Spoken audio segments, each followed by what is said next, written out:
Okay, I think we are good here. Let me just make sure everything is running.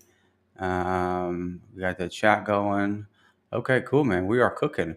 Uh, yeah, the video is a little intro video, a little throwback to the Avalanche sale. But yeah, we got Crypto Car here, Crabada, head of strategy, and we're gonna get into some questions and some Twitter questions, and we'll wait for the chat to kind of go and get some live questions. But really, man, I want to thank you for joining us and giving our community and your community opportunity to interact with you and find out kind of what's been going on and sort of what the plans are for the future. Everyone loves the game, so thanks for joining us.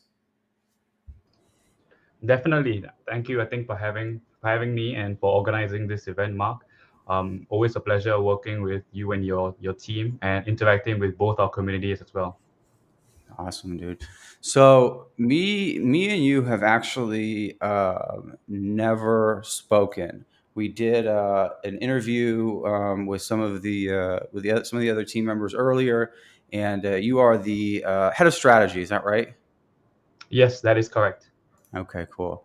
So I want to just like get right into it because I have a lot of questions, and the community has put forward some awesome questions, and everyone's just really excited.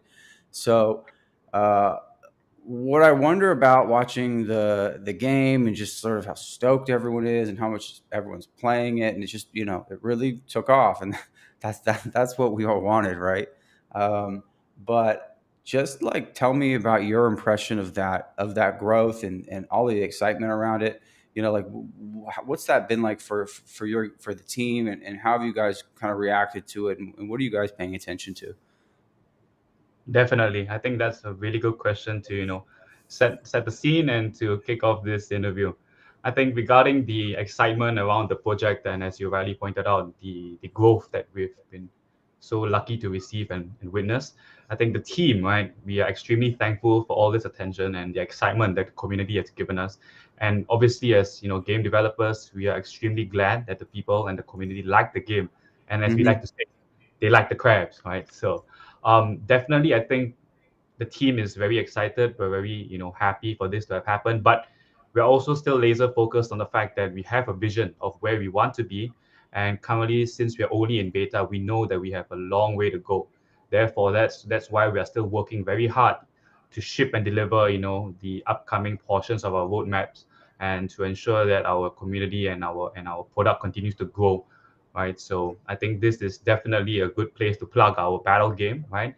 Which is part of our roadmap, and is slated to come out soon. And we really hope that everybody will love the battle game as much as they do the idle game beta that's currently out. Hmm. Hmm. Yeah. And I mean, I'd like to think that everyone here knows what Crabada is, but just tell us about the game. Like, give us a high level of the game for anyone that's sort of joining us and that doesn't know, or wants to learn more. Like, you as the head of strategy, like, how would you describe Crabada? Definitely. So I think, if I had to break it down, basically, right, like a ELI5 or, a TLDR. So Crabada, we are basically a gaming project and we are currently in the beta phase. Our goal as a project is to build a community-driven ecosystem, which aims to provide its gamers with a fun, welcoming, and yet engaging experience as well. So our community is at the heart of everything we do, right? And as a result, we've made sure that all our decisions, we always take them with the community at its core and at its center, right? With regards to the actual products that we have out at the moment, right? Crabada is an exciting play in an NFT game on the Avalanche blockchain, right? And it's based in a world filled with, I think, fierce fighting hermit crabs called Crabada, right? And these are basically our NFTs.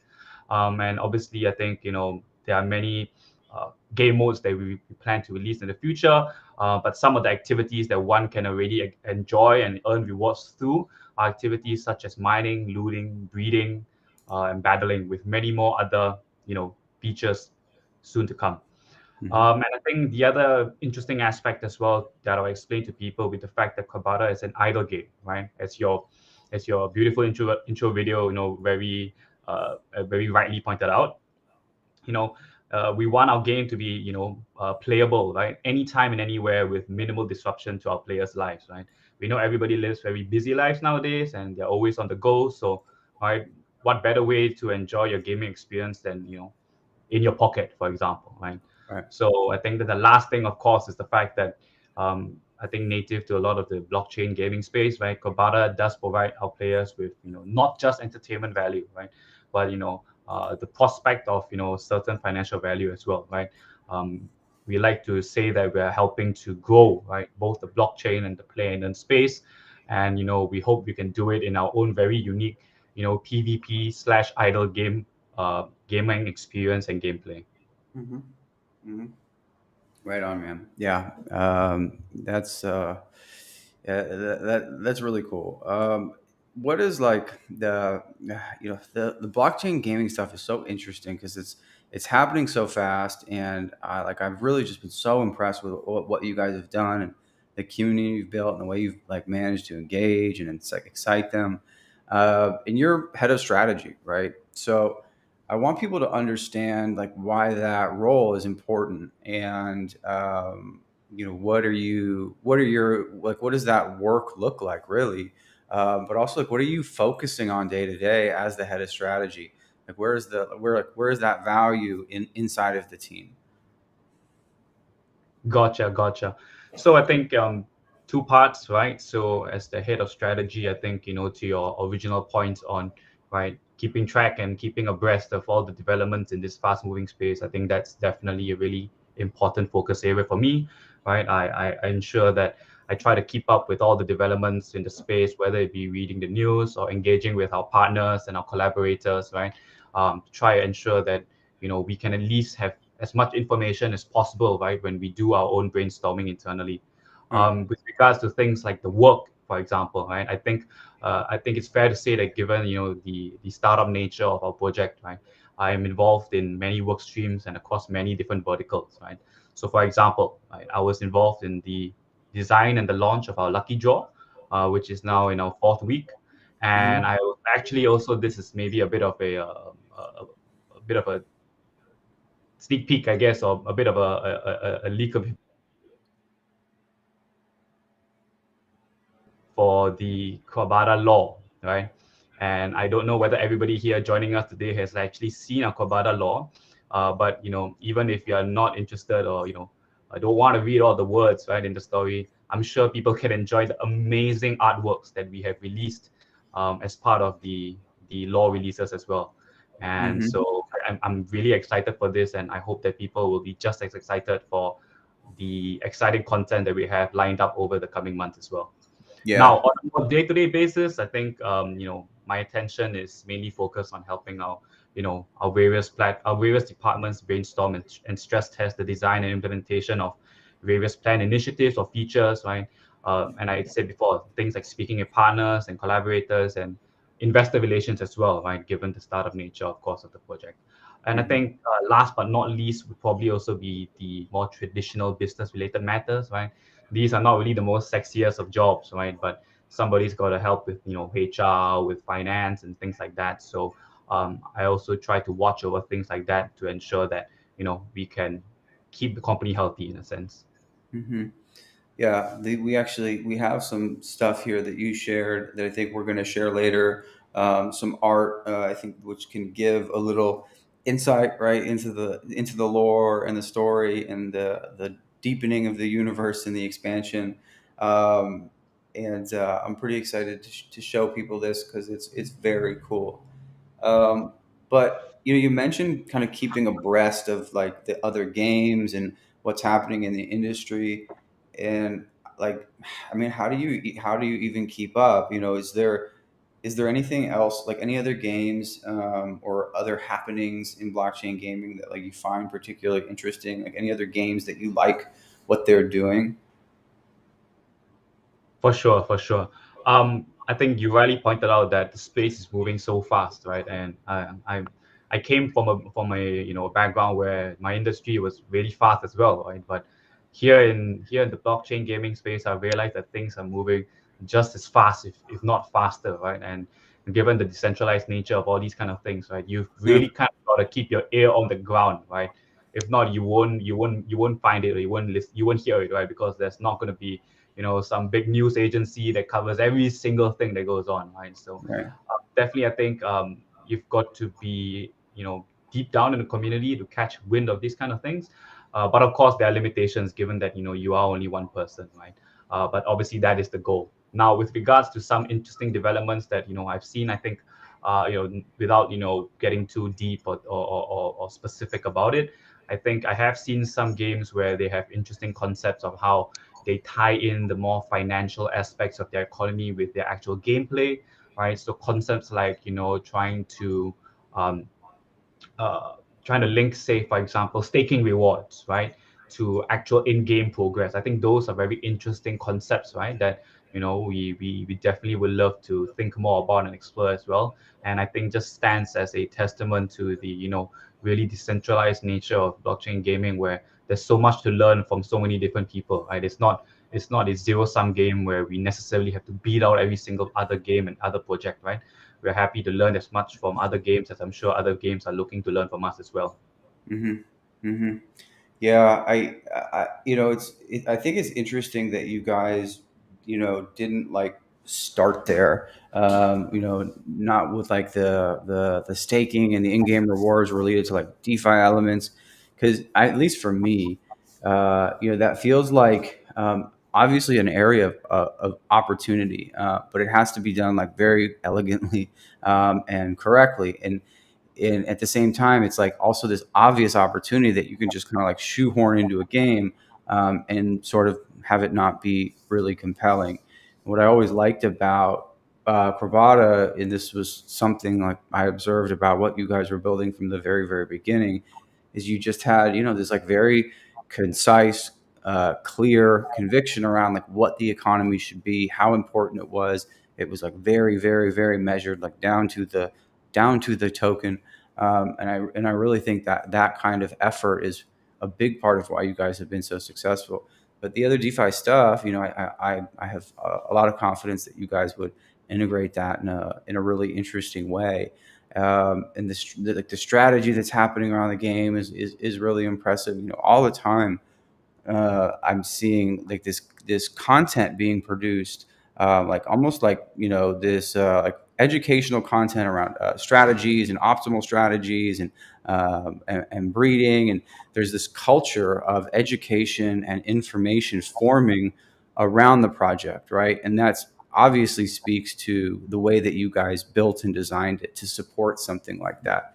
And I wonder, like, what you think about that. I mean, for me, I would be like totally blown away that people were that interested and invested, but also kind of proud that what we had designed could support that kind of thinking. It's like with really big PC games or more traditional mediums. You see this stuff. People just kind of become obsessed with it and study and design around it. And like, how does that feel to have a game that supports that, and it's a reflection of what you guys built. Yeah, sorry. Thank you for that question, Mark. I think, definitely with regards to the content and the community engagement that we've seen, right? And building out that basically that immersive experience, right? I think it ties back into that thing that I talked about before, which is the focus of our company, right? It's always the community. And we are extremely thankful for our community and all the effort that they have put into furthering, all the information and content around our game and our project, right? I think uh, some of the very interesting things are like like you said, breeding strategies. Somebody even came up with a breeding calculator, or a breeding, it can pull information off the marketplace for people. There are Telegram bots that can track market, like they can track crabs that have been sold, etc., things like that. Yeah. So we're really, really thankful, and we're really proud, right? And definitely, we want to continue this, right? I think you talked about, I think, the traditional gaming space, right? And I'm sure that many of us here, me and you included, and people in the chat as well, we are gamers ourselves, right? And we really appreciate the importance of having a community and allowing this community to not just play the game, but also share their love for the game, right? Whether it Hmm. be in the form of information about the gameplay, or writing things like fan fiction, for example, right? So I think back of my experiences, back as a gamer, as trawling the forum pages or even Reddit pages of big games like Warcraft, right? Or nowadays even like in the newer age games like Genshin Impact, for example, right? Yeah. You can see how much people love their game, right? Where um, they're not just playing the game, but they're, like you said, they're getting on the forums, they're helping other people, right? So I think this is something that is a wonderful phenomenon, and we are really really excited for it. And additionally as well, I like to also shout out the decentralized nature of the blockchain, right? This community involvement aspect is all the more important for us and valuable as well. Not just for us, but for the GameFi ecosystem as a whole, right? Because the more engaged the communities get, right, and the more information gets out there, right, it just benefits everybody as well, right? So Mm-hmm. definitely, Mm-hmm. I think we are definitely really thankful for the community, and we look forward to all the amazing things that our community can do and can create, as we continue this journey together with them. Mm-hmm. And is that something that you guys anticipated? And what I mean by that is like, were you hoping that the community would start to look at the game in that way, and you were like, if they did, it felt like you had done it right, or was that part of it? Because it taken me a little bit by surprise in like a good way. Maybe I'm just not smart enough to think about the game in that way. But I was like, holy shit, this is so cool. And I'm just like wondering if that part of it was like expected. Well, I think obviously we had hopes, right? I'll put it that way, right? That the community will love our game as much as we do, right? Yeah. Uh, could I have expected the reception to be as amazing and as wonderful as it was? I'll be honest, right? We could never fully expect, right? So to us, this is obviously a surprise, but a pleasant surprise at that, right? And obviously now I think the key is to make sure that we stay as engaged to our community as we've been, and just basically be that facilitator to enable them to enjoy the game and continue to generate this community content, right? That is beneficial to the community and to us as well, right, as a project. So Yeah. yeah, definitely it's something that I'll be lying if I said that I knew from day one, right, that we'll have this kind of reception, right? Yeah. But definitely we were just really thankful for it. Yeah. Well, I knew. I'm just kidding. um, uh, well, what do you think about the comparison to like Axie Infinity? Because it feels like an obvious, like an easy one, right? Because there's just not even a lot of reference points to begin with, but it does get compared to Axie Infinity a lot. And I wonder like how you guys feel about that comparison. Like maybe what ways is it different? What ways is it the same?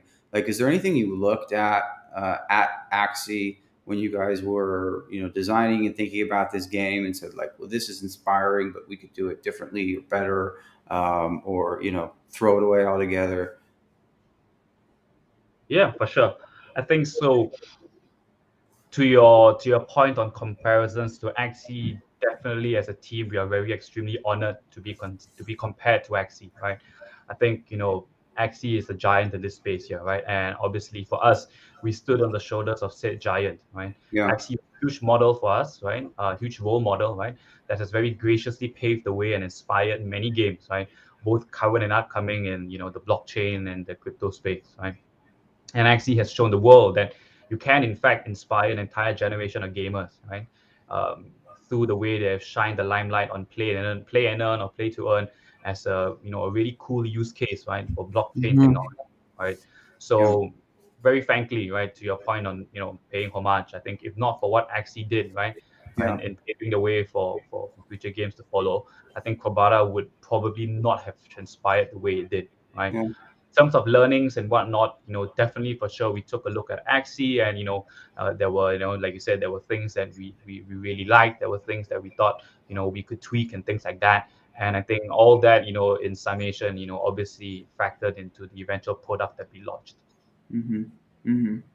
Were there any other games that were not necessarily inspired or that you drew resources from, but like that you guys just liked, crypto games that along with Axie inspired you to do a game at all? That made you feel that this was worth pursuing, and was just encouraging for you. Were you guys playing anything else? Now I can't say, I can't speak on behalf of all the other team members, Well, right? yeah, Yeah, yeah, yeah, yeah, of course. But I think definitely, in terms of inspirations, right? There's obviously the traditional gaming or references, right? That probably inspired us as well, right? Given the inherent uh, gaming right nature of our project, right? So I think for me and probably a few other team members, right, having played games like Dota and whatnot, right, and to the point you were speaking before on community, right, I think those were big influences for us, right, wanting to design a game that's so fun but also so immersive that people will get into the community, create content, get engaged in the lore, things like that, right. And of course, in more crypto specific, right? I mean, there obviously were the forerunners in the space, right? Like Axie, like CryptoKitties and things like that, right? So paving the NFT space as well. So those were probably, I would say, some of the references, at least for me, right, that I think were influences. yeah. Forgot about CryptoKitties. Uh, Yeah. Okay. Okay. Yeah, that makes sense. And you guys have grown so much, and there's so much demand on the game. And so when you have a game designed in this way, and it starts, you have like now you have the input of tons of users, and the sort of math is playing out, across time. What challenges have you kind of run into around scaling the game in both like a gameplay and its mechanics perspective, and also just the technology? What's that look like? Definitely. So I think, this question, allow me to rephrase it a little bit, right? So I think, the Yeah. technology aspect, right? I probably wouldn't focus so much here on this call, but with regards to scaling, I think, I could basically answer it, in the sense that, I like to share how we plan to scale the game, right? And, this can take the many forms, many ways, but I think currently we are focused on, releasing more in-game content for sure.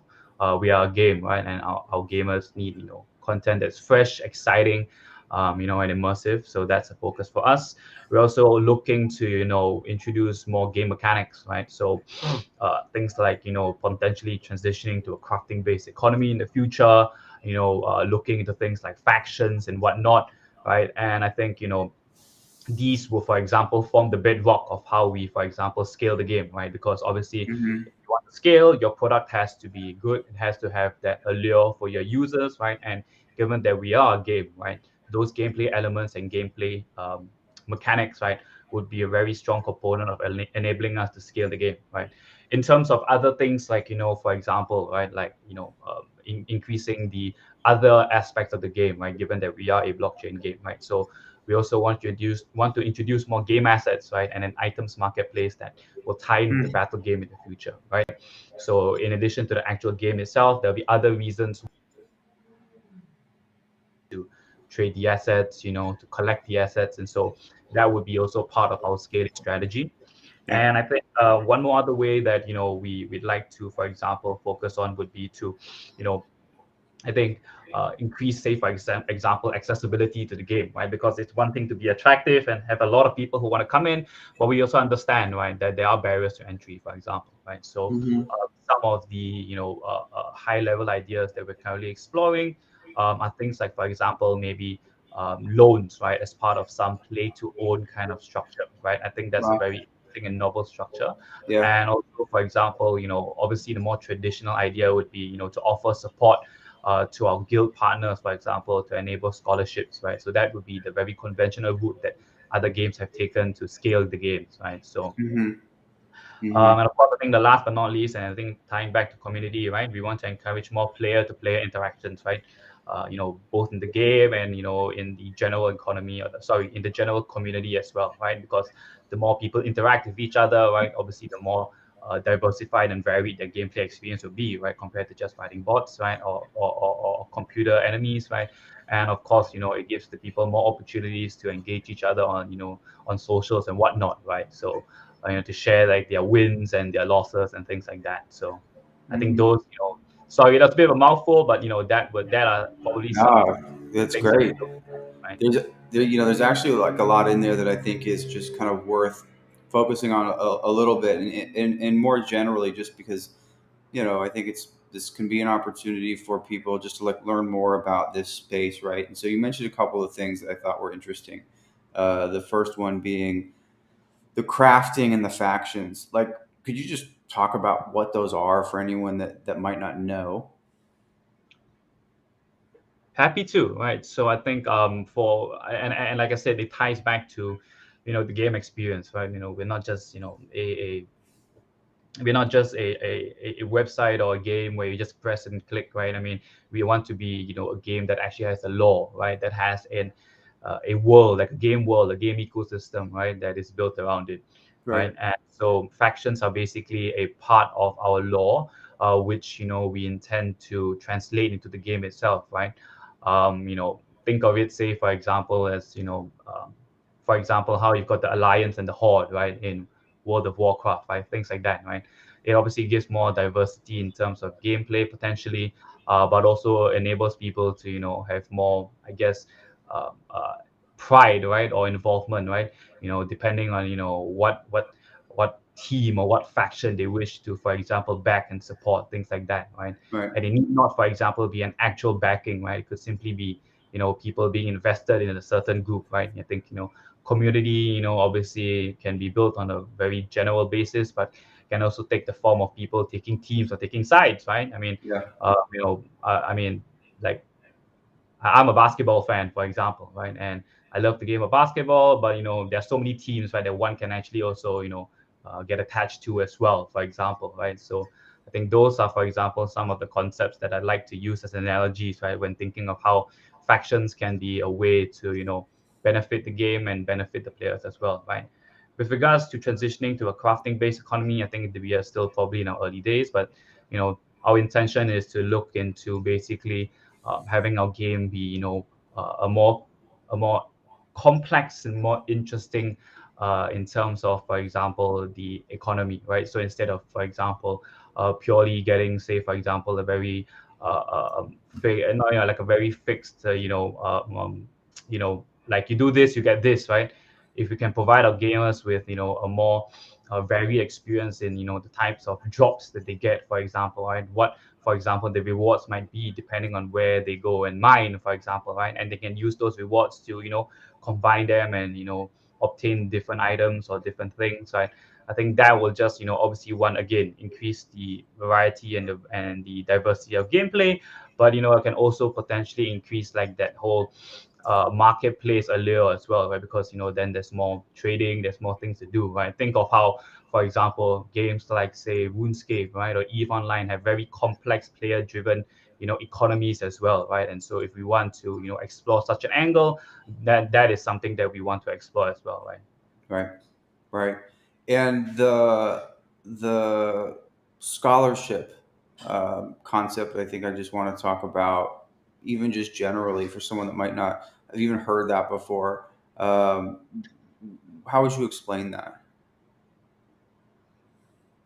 So with regards to the scholarship concept, I think if your question, if I'm reading it correctly, is just to explain to people who don't understand what scholarships are. Is that correct? Yeah, yeah. I mean, like if you're not playing crypto games and you're not, part of guilds and just thinking about this at a very kind of ground level, like you just might not know what that is. Yeah, yeah, for sure, for sure. I think we really would love to have more and more people, right, who are not crypto native, right, come in and see our games, and we understand that some of these terminologies and some of these barriers to entries, right, might be things that are unfamiliar to them, right? So in Yeah. order to help them, happy to share on some of these kind of things. So Yeah. on a high level basis, I think the conventional model for um for scholarships, right, is the fact that basically there is an organization that will fund, for example, the capital, right, that is needed to purchase game assets or to basically start playing a game. And then that organization will then have a system or an infrastructure which allows actual individual players, right, to subscribe or to join the organization and Hmm. basically get access to the game assets, right, to play it, to maybe generate some rewards from it, right, and then they will share a cut of it with obviously the organization that they've joined, and basically that's how, for example, people uh, get access to these games, right, through the scholarship organization, right? They basically provide the effort, and the organization provides the capital, right? Mm-hmm. Mm-hmm. So that on a high level is what the scholarship model Yeah. currently is. And But of course, is there sorry. anything like that that exists in like PC gaming for these older games that aren't blockchain based, but they do have like assets that have some kind of value? Is that a concept that existed before, or is that new? I think for sure, I think the that aspect is definitely not new, right? That whole idea of, assets having value, right? I mean, whether you ascribe, an actual economic value to it, right, or whether it has some intrinsic value, I think, games have always had value, right? People would, for example, you know, form their own quote unquote gray market, right? Selling accounts or selling items on, say, eBay, right, on Right. whatnot, right, on Craigslist, on message boards. And so, I think, the crypto space is just taking it one step further by institutionalizing it, right? And providing an actual avenue by which players can, trade these items, and to, in a sense, better enable that realization of value that you're talking about, Yeah. right? And I think the market, for example, right, in the traditional gaming space is so huge, right, with things like skins, like in-game items and whatnot, right? And I personally believe that it's probably just a matter of time before such concepts, trickle down or find their way into the mainstream gaming space as well, right? Yeah. It's honestly so wild. It blows my mind, the stuff that's the just like the like economies that are growing around this stuff, and like in the most like unsuspecting places like games. It's so interesting. Um, Okay, cool. Well, thanks for kind of going through some of this stuff with me. I think it's good for me. It's good for everyone, and it's good to hear from kind of your head, because I think there's little nuggets in there that certainly relate to Crabada if you're willing to like look close enough. But let's talk about the subnet, and I want to go into this because, well, one, it's an interesting topic as it relates to Crabada. Two, it's a lot of people are talking about it in general. This has always been one of the promises of Avalanche, kind of this potential that could be a catalyst for who knows what, and that's kind of the interesting thing about it. And when we started Avalaunch, when we sat down and kind of thought about the kind of projects we wanted to work with, and what we thought the ecosystem like might need, at least in our opinion, what was immediately obvious to us were the teams and the projects that were already, as early as they could be, interested and invested in architecting their projects and games and whatever in ways that would leverage uh, the unique parts of Avalanche. And so when I met your team, and there was already like mention of that, it was certainly very interesting to us. But I want to get your take on subnets, and what they are, and why that might be a good thing. For sure, for sure. So, I think definitely Avalanche has been a tremendous, boon for us, right? Um, you know, um, Currently at this point of time, Crabada is one of the top consumers of gas on Avalanche, right? Yep. And so, like you rightly pointed out, that amazing potentials for subnets, right, will potentially allow us to scale more features to our users, right, without worrying about operational costs, right, in terms of things like gas fees, right? And Yep. so, in fact, this consideration of gas fees was one of the reasons why we kept the game mechanics, at least in the idle game beta, right, as simple as need be, right? So that we could keep the on-chain actions to a minimum, so to reduce the consideration of gas costs for our users, right? Um, to your point on leveraging the subnets, we think that a dedicated game chain would be really cool, right? It's a place where we can build shared tools and infrastructure, right, that are focused purely around gaming, right? Yeah. To your, we keep going back to this, right? The benefits of of having a community, our focus on the community, right? We believe that if you can build a community of gamers, right, not just gamers but game projects as well, right? I think that would be amazing, and from a infra layer, subnets would be a very good tool to leverage that, right? And so we do have medium to long-term plans to build out the Crabada IP, but we won't be limited to just supporting only Crabada IP, right? We are definitely open, and we plan to welcome any and all games to our shared infrastructure that the subnets might enable us to do. And we really hope that that would be a community that will continue to grow and continue to be an attractive place to be, right, Yeah. in time to come. Yeah. I think that would be obviously cool, but also sort of unexpected in like the best way, right? And it's sort of similar to what we were just talking about, like the scholarships and guilds and the economies in like unexpected places that spring up around games. And like that would have been a hard thing to predict, I think. And if Crabada and other teams here soon were the ones that like were pushing this technology and just demonstrating the power of it, like I just think that would be so neat and interesting. And yeah, I'd be really interested to see what you guys do or don't do there. Is it like when you guys talk about a game chain, and all of this is sort of with a grain of salt, but just like conceptually, like is there a world where Crabata could have a subnet that helped other games, other types of games that relied on the architecture of your subnet and its power, which is really the point of these things, could exist there too? Like, is that something that's even possible? So, sorry, Mark, could you just clarify the question a bit for me? Hmm. Or repeat it again? Yeah. So if you guys had your own subnet, and I'm not asking if this is something that you're gonna do, but if it's even possible, if you guys had your own subnet and it was cheap, and people built there, it was popular to use because you guys were there. Is there a possibility that other game publishers, other game developers could have games there too? So it's kind of like a Crabata game chain. Yes, yes. Well, geez, I think my didn't catch the question at first, but definitely, I think this ties into what I'm talking about. The last point of the previous question.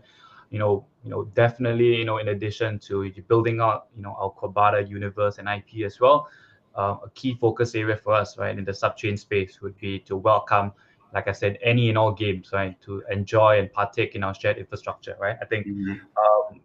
we are a decentralized, a player, and so we definitely love to share and get everybody in on the upside, right? So Yeah.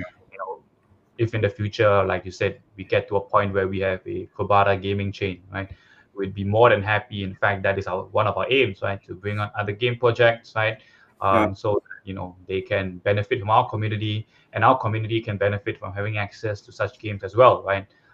So yep, that's definitely something that we foresee that is not just possible, but we also hope that will happen Hmm. in the Okay. coming time. Yeah. Incredible. Well, there's like some alpha if I've ever heard it. Very cool. So what about the tokenomics? We've kind of like hinted at them some, but I want to just drill down on them just a little bit. So like, what is the team like now that this stuff's out in the wild? It's playing out. People are interacting with it. You have those real world inputs. Like, what are the biggest kind of wins about the tokenomic design that you guys feel like you got right? Got it. Before I just get into that question, actually, Mark, I just wanted to also highlight the fact that, as part of the, to your previous question on the Yeah, Kubata gaming chain, right? I have think at it. another key focus area, right, that, we'd obviously love to look into as well, is obviously being not just a place that has shared infrastructure and whatnot, but, we want to be welcoming as a community, both to the game builders and to the game players as well, right? And so, I think it's one thing to have good technology, but it's another thing to have a good user experience or a good onboarding process as well, right? So to Yeah. that point, we'd also be very interested in having things like developer programs, right, player onboarding programs, right, And I feel like that would be the way, right, that we can really fully maximize that technological potential of subnets, right? Yeah. Being not just a place that has a good technological use case, but that has, a really good support network around it as well, right? So that Yeah. would, a goal or a dream for us, right? Yeah. Moving to your, recent question, right, on tokenomics and design, you know, again, right, we're just really glad, that the tokenomics design has held up after the game is launched, right? Yeah.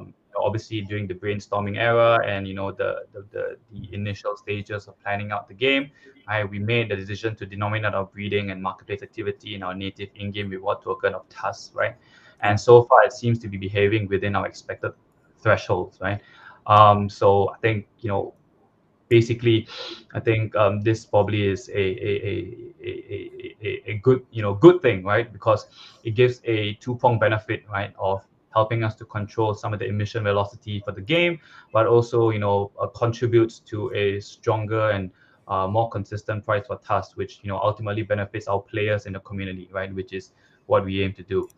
Last but not least, I think with regards to the whole tokenomics design, like you said, we're still laser focused on continuing to improve it. Right, nothing is perfect, so we do intend to implement more things for tasks, right, via in-game features and other utility beyond our current things like breeding, for example, right? So Mm-hmm.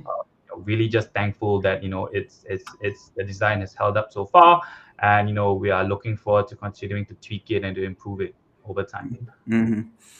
And uh, with the like market conditions right now, everything's been really volatile. The ecosystem in crypto is kind of hurting a little bit, but you guys have sort of done pretty good, I think. That's my opinion. And it's like I see on Twitter this sort of like Crabada, like bear proof narrative. Now I don't know if that's true or not, but uh, like what do you attribute that to? Is it just like, hey, this is a fucking great game, and we're not dumping? But is there something inherent to the tokenomics that you feel supports less volatility in times of volatility? Yeah, definitely. We exist in uncertain times, right? So Yeah. we're really, obviously, as a project, we are happy to hear, like you say, our community speaking up on Twitter, for example, right? And obviously, from a team perspective, right, we know this is a bit retrospective, but Kavada is indeed becoming somewhat of an insulated gaming ecosystem, right? Yeah. And we are excited to keep building out on this ecosystem, and building out what I've termed before the Kavada universe, right? So we envision this Crabada universe as existing as part of Avalanche's overall gaming ecosystem, right? And we definitely encourage more game projects to find ways to work together, right, to build a shared culture around fun and enriching experiences, right? Which I believe, right, will obviously be the key, behind all the economics and all the marketplace activity, right? I mean, um, if to borrow some economics, right, the prices are basically the market's evaluation of something, right? So, right, if we have a good and strong, fun, enriching gaming experience, right, hopefully then from a project we've done our best, right, to help translate that to how the community perceives our assets, for example, right? Mm-hmm. Another maybe reason, to the performance of our game assets, right? As mentioned previously, we believe that this is also partly attributable to our tokenomic design, right? That's probably a contributing factor as well, through the strength that it provides our tokens and our NFTs, right? I Mm-hmm. think last but not least, maybe on a bit of a lighter note, you did highlight the whole CT narrative, right? And we're definitely thankful again for our community, right? Because we believe that one of these contributing factors again could be the fact that our community is strong and they have a lot of engagement, right? I've seen memes about like playing crab games in a crab market, right? It's not even a bear market anymore; it's a crab market. So, Yeah, I've seen that too. That's just so funny. yeah, exactly, right? So obviously I'm not a wizard, right? If I could tell, for example, where everything is going, right, then I'd be Jeff Bezos or Elon Musk. But Yeah. at least on my personal level, I think these are some of the reasons why our game assets have performed the way they have, basically. Yeah.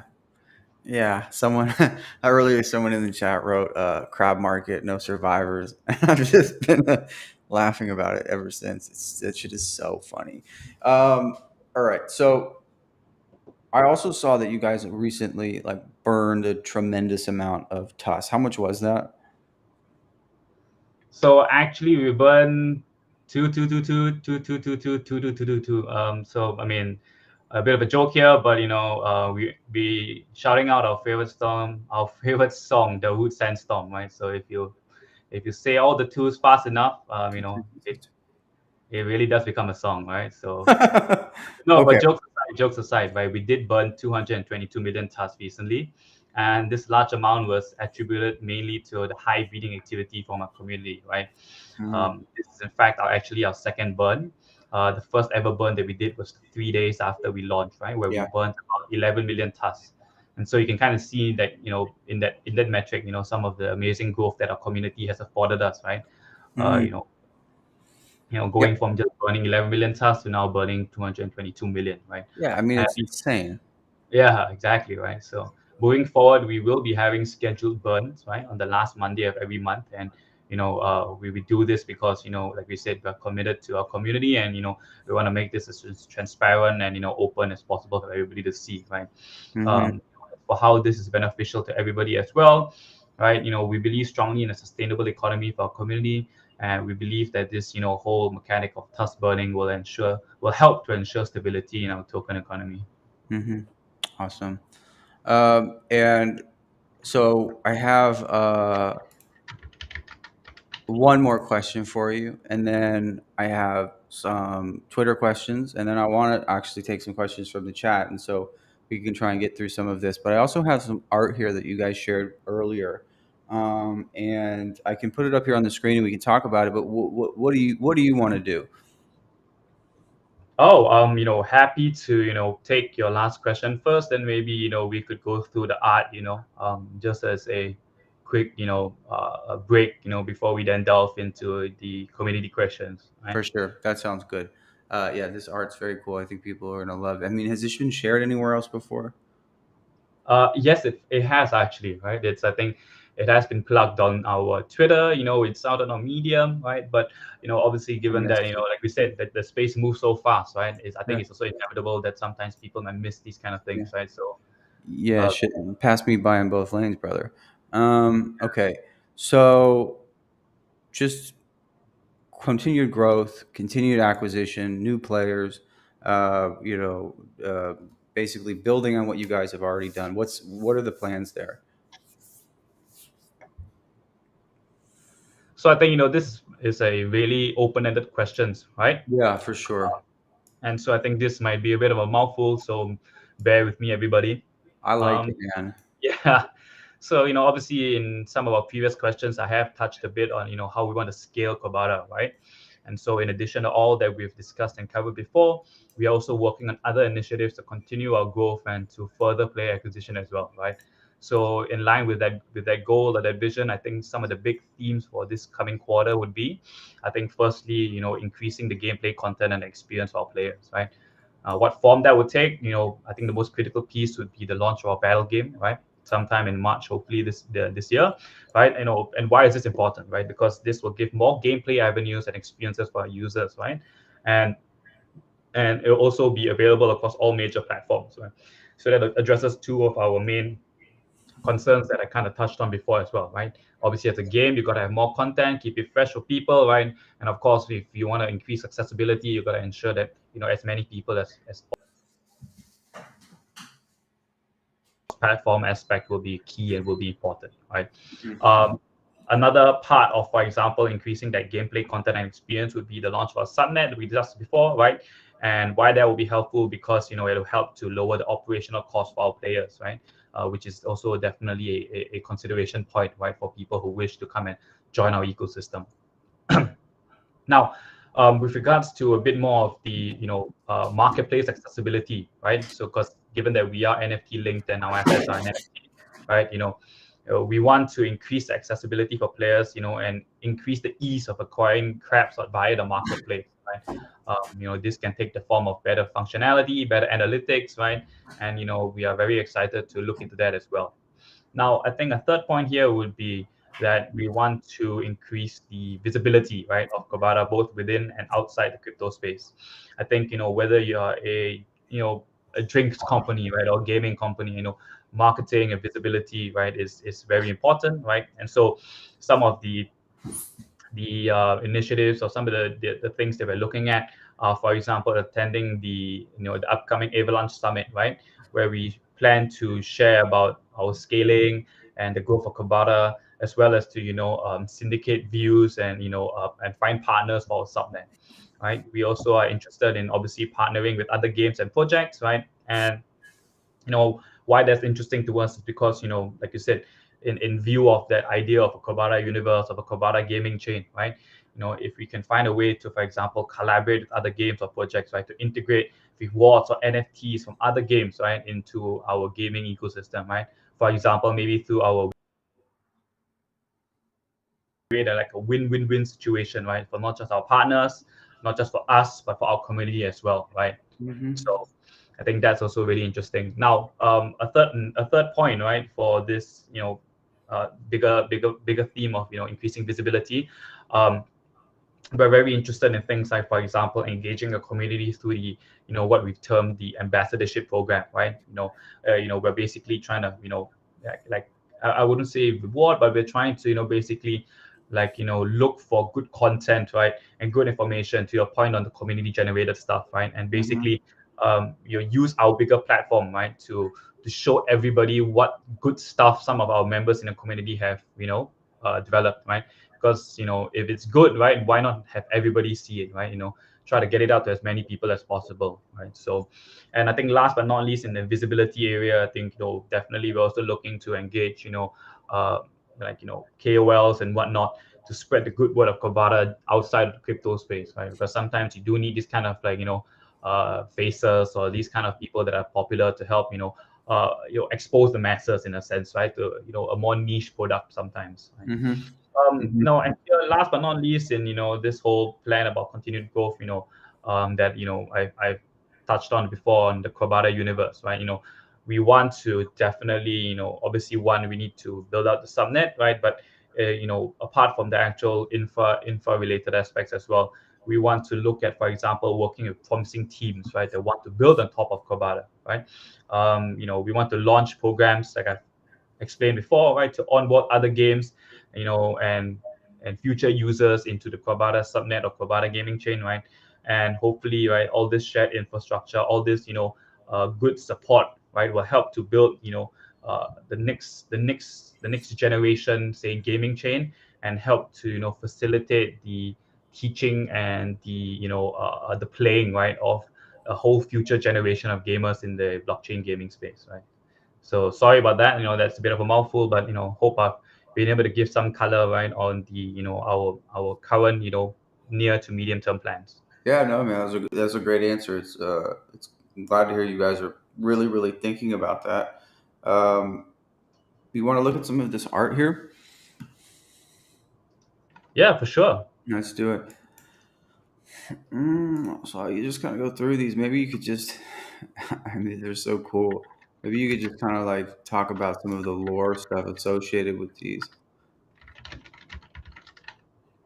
For sure, for sure.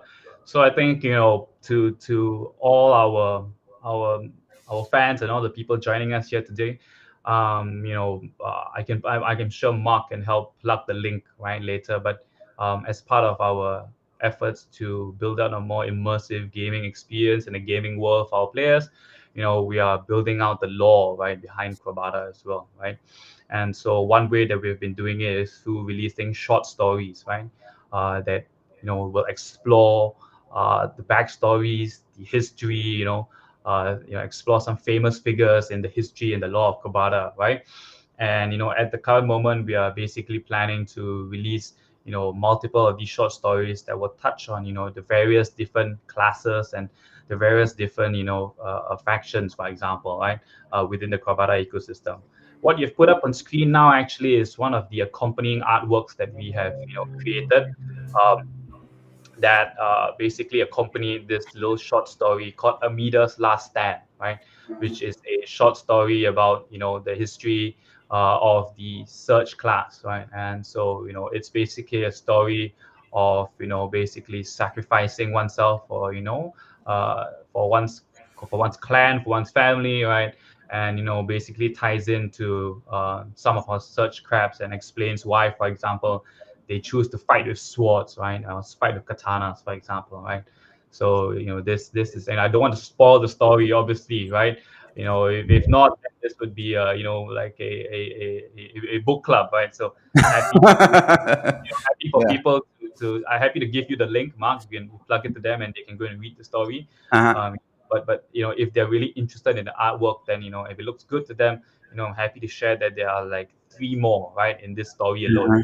Yeah. And the plan is for us to continue this process of releasing one story per month, right, with the story broken up into four parts that will be released every week, right? So each week you get a short excerpt of the story, and you get a beautiful artwork as well, right? So think of it, for example, like a weekly column, right, in a newspaper, right? But obviously in this case, you get much better graphics and you get a much more interesting read, right? So Hmm. really glad that people have liked it so far. But to your point, in case people might have missed it, happy to bring more awareness to it here on our platform, right? Yeah. If you show them some of the other ones, I think they can see, right, like the artworks are basically a representation of the story that they are accompanying, right? So it's kind of thinking it of like a short comic in a sense, right? The Hmm. story, the long form version, and then of course the four artworks itself combined basically come like a visual storybook, right? So Yeah. So cool, man. let me Uh, drop you a link, and you can share this with the community if need be. okay. There we go. I certainly will. Okay. I got it here. I will put this up. Hmm. So let me see this. I'm just gonna put it here, and then we'll move to some community questions, which is I think pretty exciting. So I'm just gonna star that, pin it. So if you want to check that out, you can look at it in the chat. Going to turn off the screen here. All right. So I'm gonna kind of go through some of the questions from Twitter. I have a couple that I thought were interesting, and then as you're just kind of going through these, I'm gonna start looking through this chat. I'm gonna take a risk here and put the chat up here, um, and we can just get talking. So the first question I pulled here that was interesting to me is Eddie Wynn asks, thinking about the new battle game, PVE, PvP, are there any combinations of classes and factions? I'm quite interested in making new strategies so we can start mixing multiple types of crabs in multiple ways. Yeah, I think this is the perfect question, right? To come right after I just showed about the law, right?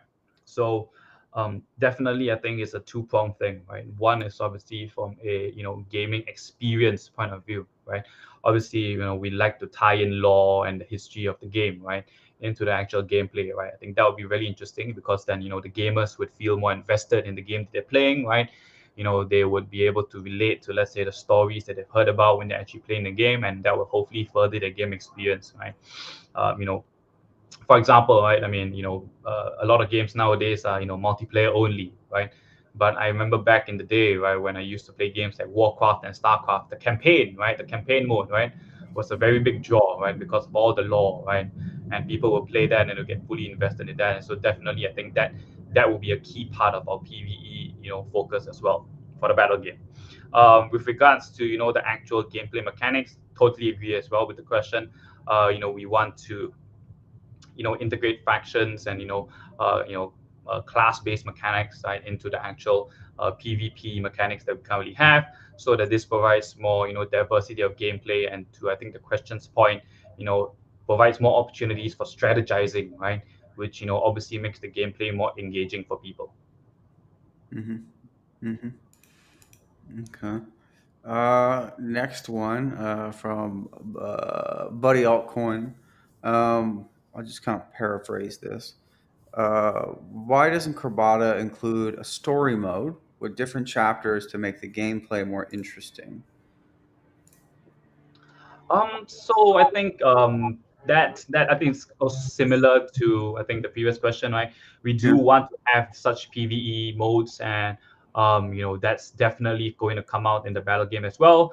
But I think obviously as some of the things that we've spoken about before, right? We're still in the beta phase for our idle game, so at the current moment we are not able to fully integrate the story mode and the PVE modes, right, into the idle game. But rest assured, everybody, when the battle game comes out, obviously incrementally, right?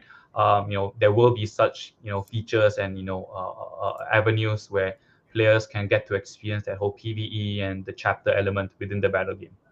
Huh. All right. Here's an interesting one from Incarnate18. I checked the roadmap of Play Crabada, and what excites me the most is the Q2 launch of land ownership in Crabada. Um, can you please give me some insight regarding this and perks of being a landowner? Thank you. Yeah, I'm happy to share. Right, I think the answer will be a bit high level, but That's you okay. know, yeah. But so to the kind person who asked, um, you know, land is definitely I think something that's really interesting for us, right? Um, we envision it as being a way that, for example, you know it can basically increase the gameplay options, right, for players, right. Obviously some of the details we're still working out, we're still figuring out, right, but on a whole that we want to make sure that land is implemented in a way where it's not simply just done for the sake of land, right. Not for the sake of simply copying, say for example, right, other land based Right. features. It's more of we want to build it in a way that is natural to, for example, right, for our game, right. And given that, like we say, we are a battle game, right, you fight out the crabs, right. That could take the form of, for example, right, fighting over the land, right. The factions are having a war, for example, right. um, you know not this is obviously disclaimer, right, we're still working this kind of stuff out, but at a very high level I think those would be some of the ideas that we have on the land economy, right. Yeah. So Yeah, that sounds really cool. I mean, based on my personal experiences with working with you guys in the past, I have no doubt that whatever you guys do and incorporate will be like thoughtful, intentional, and really support like a robust experience like now and in the future. I mean, you guys are very, very particular in a good way. I'm just gonna see if there's anything else here, and then we can move to some questions from the chat. And there was a lot of stuff that came in, but I want to make sure they're good. Um, uh, Mm, well, here's an interesting one. This one's fun. You may have maybe answered this already in some way, but do you have plans to partner with gaming hubs and gaming communities? What are your strategies to increase your players? Well, we've talked about that, but like maybe more specifically, like what is if you're a blockchain game, like what's the play in terms of working with guilds and other communities to grow? What's the strategy there? yeah, that's a really good question actually, right? So I think obviously the space is still relatively young, right? But even at this very young stage, there are a lot of such guilds and organizations that are coming up, right? And so I think in terms of finding the right partners, that is something that we have to be very methodical and thorough, right? So our strategy with these kind of organizations is obviously we want to find quality partners, right, that are aligned with our values, right. We want to find community, we want to find people that are community focused just like us, right. So Hmm. if and when we work together, it'll be in ways that are beneficial for both our communities, right.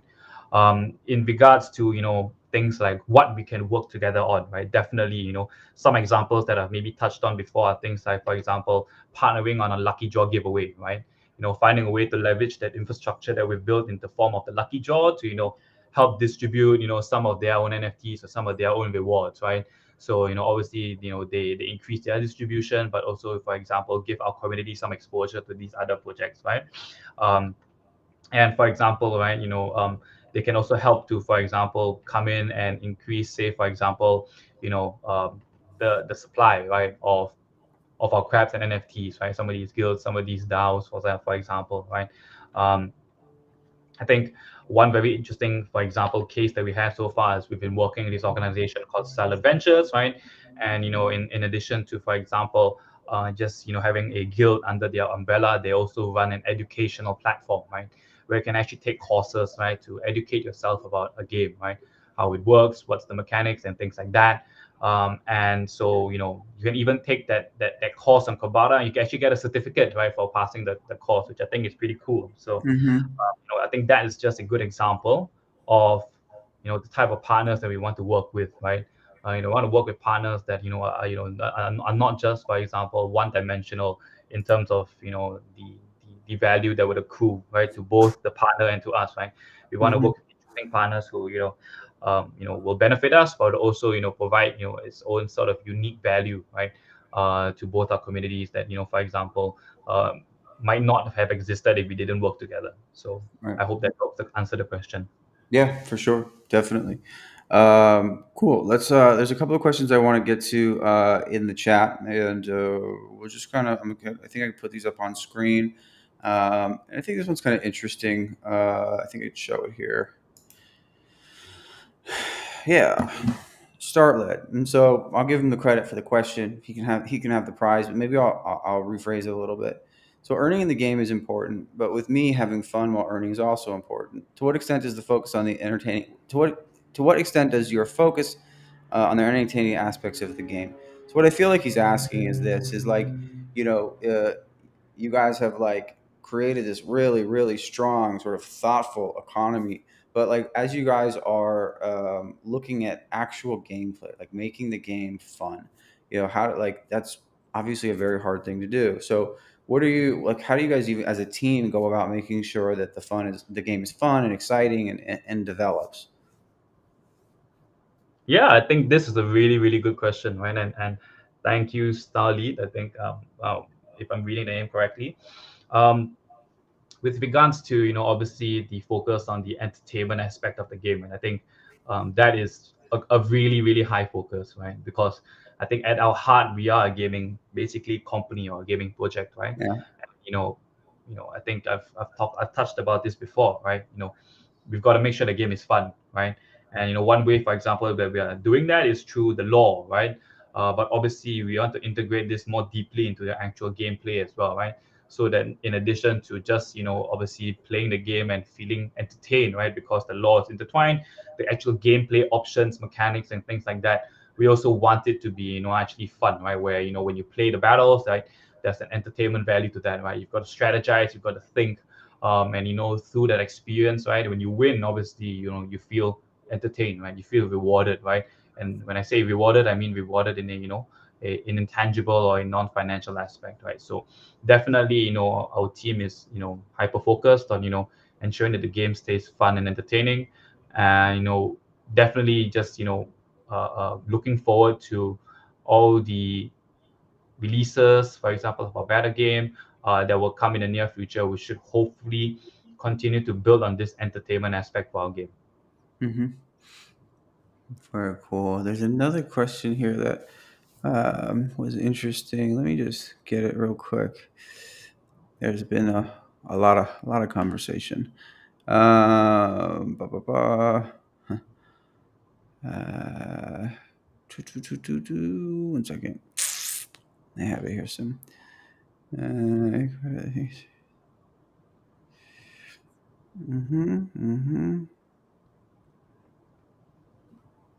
Okay, here we go. Uh, Fuck did this go? Okay. I'm sorry. I know it's here, sir. Mm,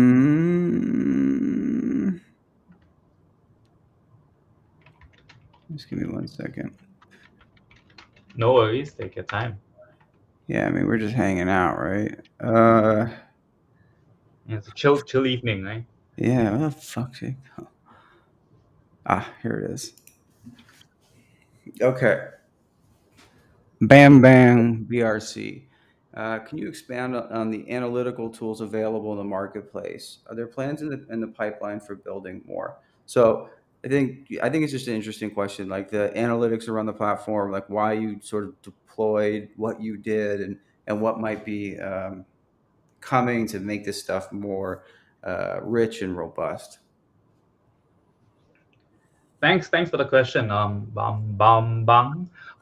You know, no, for sure. I think I have touched on it briefly in the last question, right? On Uh-huh. increasing, for example, the ease of purchasing crabs on the marketplace, and obviously the Yeah. way we do it, that will do that, right? Would be to offer more tools and more information for our users, right? And I think we've actually already done some small steps in the right direction, right?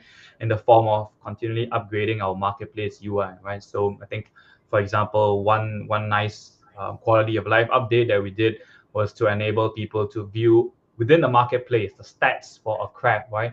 Both in the battle game and the idle game, for example, right? Where previously, for example, one would have to go and calculate by themselves what would the stats in the idle game, right? For a crab. Now there's an option for you to toggle between the two, right? So you can better gauge what you need from a crab, right? Depending on where you plan to deploy it. Other things, for example, is the build out of our the DNA, right? So within the marketplace now, there's optionality where you can actually look into a crab and see his DNA, right? Where last time you might not have been able to do that. So that is definitely within the pipeline for doing more such things, right? Improving the analytics in the marketplace, and we'll be very happy to share more as and when it's ready. Cool. Here's an interesting one.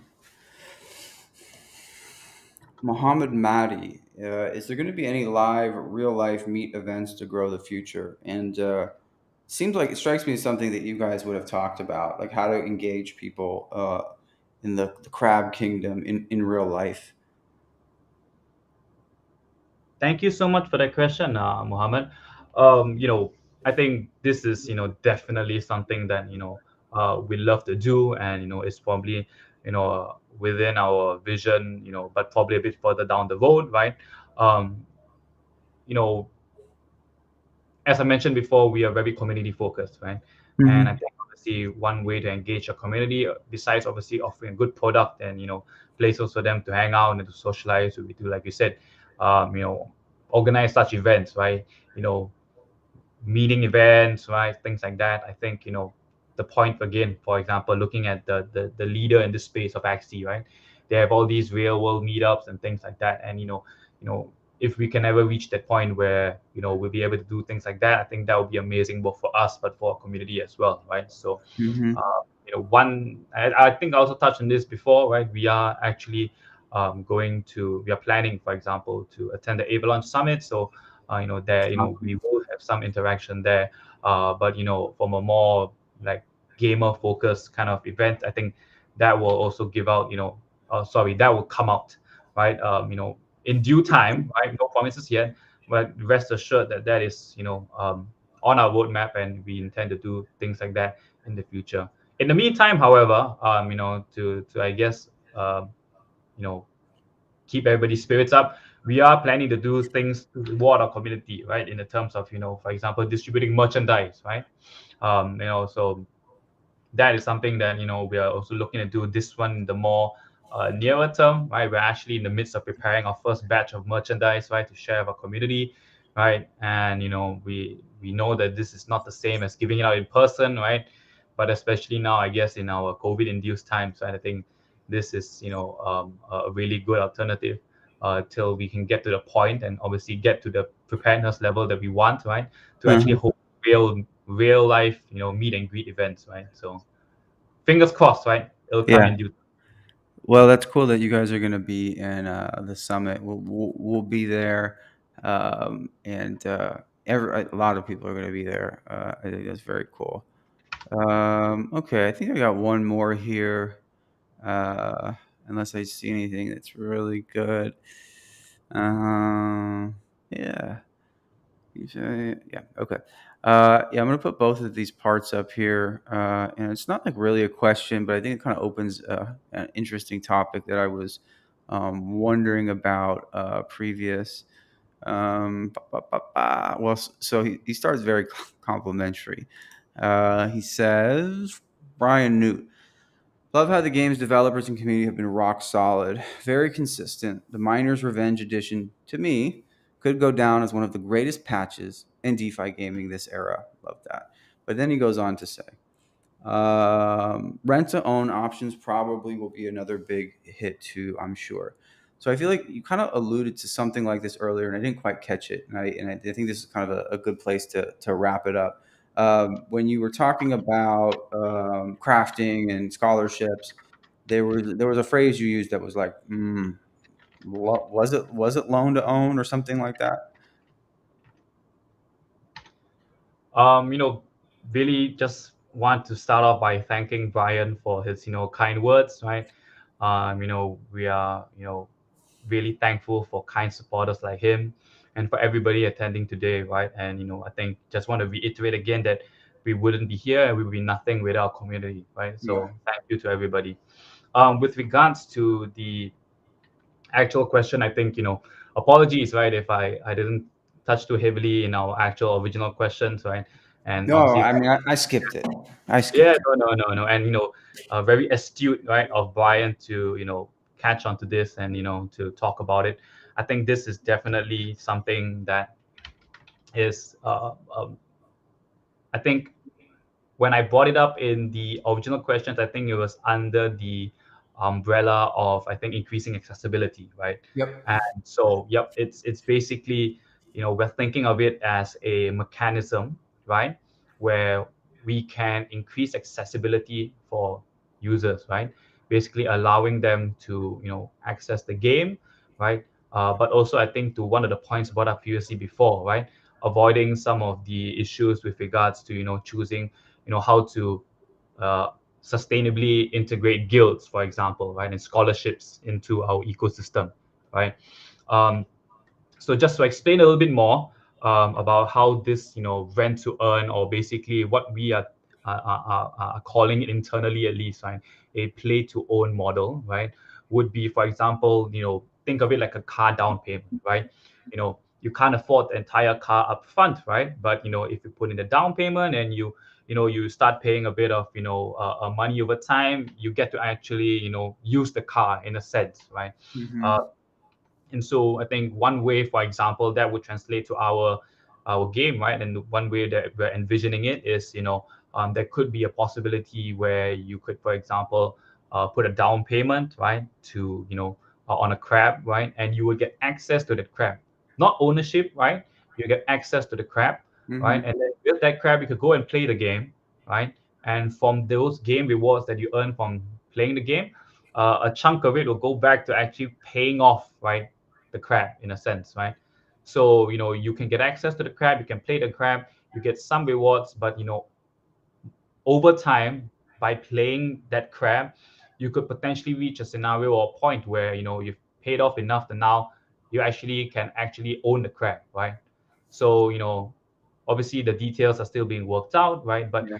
we think that this would be a really interesting way to basically avoid the issue of um, say, for example, dropping the floor price, right? Uh-huh. So that's a way to increase accessibility, right? Because Yeah. that, yes, will it allow more people to come in, but it could potentially be to the detriment of, for example, existing players, right, existing owners, right? And Right. we strongly believe that we want to allow the market to decide prices, right? Right. So I think this whole play to own kind of mechanism would be Mm-hmm. really interesting, right, to enable people to get accessibility to the game, right, without hurting the market. Plus, there's the Right. added benefit, right, of increasing the attachment, right, or the stickiness, right, that Yeah. such gamers will have, right? Because I think some of the concerns that people have, right, for example, with, say, for example, scholars, right, is that they just play the game, but they might not have a lot of attachment to the game that they play, Right. right? So we envision it such that with this whole play to own model, right, you actually are on a path to, in a sense, actual ownership, right? Over time, of course, right? But we're giving you an avenue on which you can play the game, and Mm-hmm. obviously that's the optionality, right? If you play the game well, you strategize well, you can accelerate, your path to ownership. Yeah. But by doing that, basically they get more stuck into the game, right? You think of it, I mean, they kind of got skin in the game, they're invested Yep. in the game, and so when they eventually get that ownership of the crab, right? We hope that these people will be the people who stick around for a long time, right? Yeah, good lord, that's cool. So is this something that I mean that really is an amazing solution to some of the kind of concerns I see. It's really interesting because you grow, you're successful, and then you have these challenges around being successful, and how you solve that kind of like determines everything really.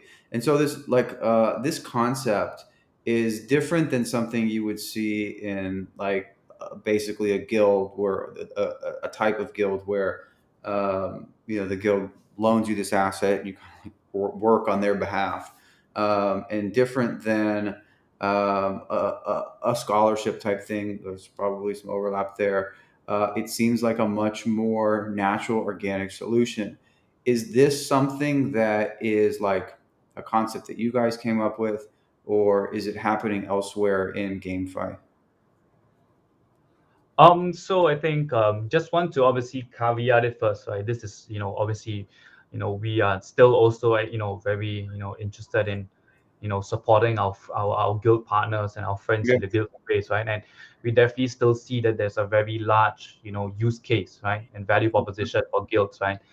This is, for example, this whole, idea, right? It's currently just an idea, right? But an idea yeah. around the whole play to own mechanic, right, would, I just think you it's know, very cool. yeah, it would not be mutually exclusive, right, with Yeah, guilds, right? We see a future where they can coexist, right?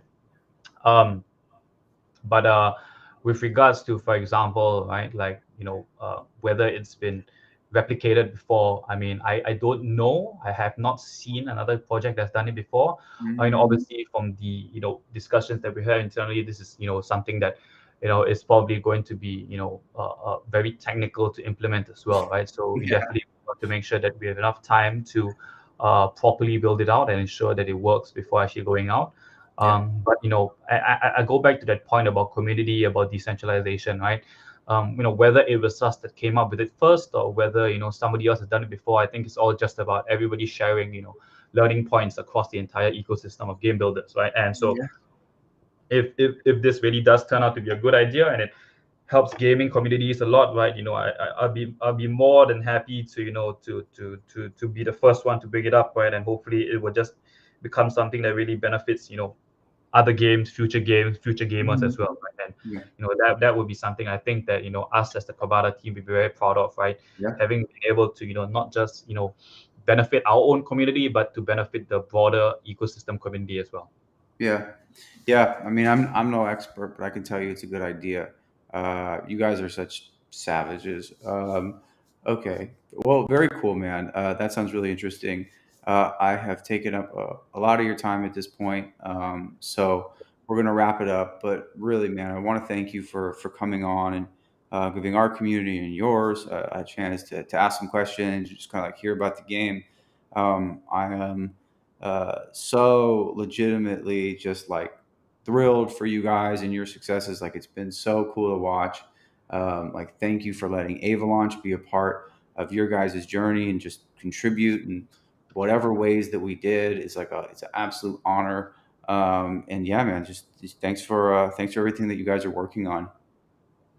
No, no, many thanks to you as well, Mark. I think, one thing that I also just want to, shout out as well, right? Given that I think right at the beginning, you did mention that, you have spoken to other members of a team before way early on, right? And so, sometimes it feels like a lifetime, right? Since, Yeah, I last spoke to you. And, Jesus. I think really, right? The launch, right, that we think went very smoothly for us and the community, right, was really in no small part, right, due to the great help that you guys at Avalanche provided us, right. If I recall correctly, I believe we set a record in Avalanche for the most subscribed IDO at that time, right. And Hmm. so I think it's so amazing, right? That community focus, right? The alignment between our organizations, right? Like I touched on before, when we choose our partners, right? Yeah. You guys came in to make it free for all the subscribers, right? I mean, that's insane, right? At least to my knowledge back then, it was never heard Yeah. of before, right? No. It's No. just, yeah, Yeah. No. No it's a ideal platforms give it away. exactly, right? So it's a Yeah. testament, right, that you guys are really a team that cares about your users, right? Similar to us, right?